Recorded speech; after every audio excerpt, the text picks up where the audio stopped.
శ్రీ గురుభ్యో నమః. హరి ఓం. ఇప్పుడు మనం చూస్తున్నటువంటి లింగం ఏమిటి అంటే రుణహరేశ్వర లింగం అండి. ఇది కాశీలో చాలా గొప్ప లింగంగా చెప్పబడింది. ఇది ఎలా వెళ్ళాలి, ఎక్కడుంది అనేది మనం తెలుసుకుందాం.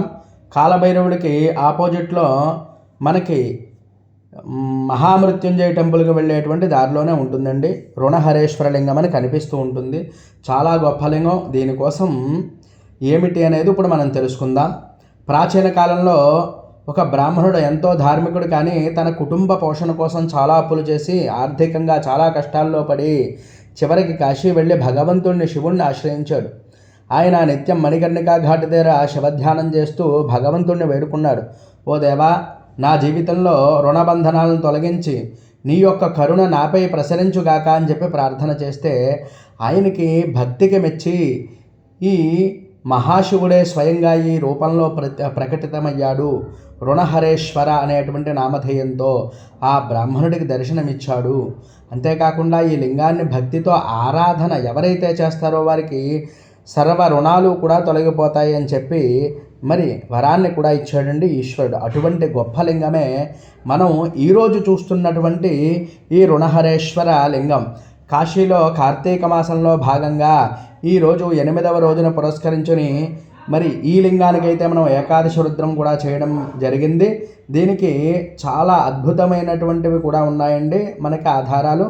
వ్యోమాం స్మరతి కాశ్యాం హి రుణహరేశ్వర నామకం సర్వాణి రుణజాలాన్ని మమ ప్రసాదాత్ వినశ్యతి. కాశీలో రుణహరేశ్వరుణ్ణి స్మరించిన వాడు ఎటువంటి దరిద్రాల్లో ఉన్నా సరే, ఎటువంటి రుణబాధల్లో ఉన్నా కానీ అది నశిస్తాయి అని చెప్పబడుతోంది.